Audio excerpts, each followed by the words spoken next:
টিটলাগড় নির্বাচন मंडली थी चलीचे हिसाब निकास जहकरी बीजेडी और बीजेपी शिविर थी गणित कषा देखबार के मिलुचे किए केन फालू घिची नेला भोट किए केन गाँ थी दबदबा देखीचे केन गाँ थी शंख बाजीचे केन गाँ थी पदम फुटीचे कहा के किए भरसा करिचे किए भरसा के भूसले देइचे सबू अंक कषा चलीचे प्रार्थी मानकर समर्थक भेली थी।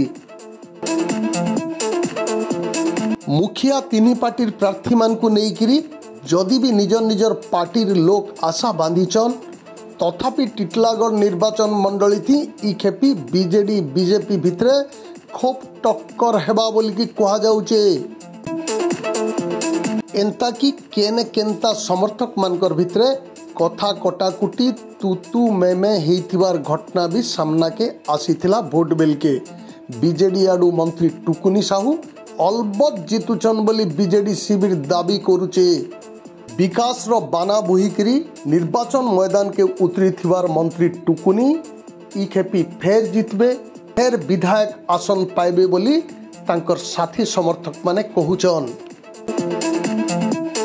आर गुटे फाले बीजेपी समर्थक माने बीजेपी नुआ चेहरा नवीन जैन ई खेपी टिटलागढ़ विधायक हेबे बोली बोबाल करुचन। देखा जाऊ कहार कपाल के जुगीचे विधायक आसन आसबार जून 4 तारीख जना पड़ी किए जितबा किए हारबा।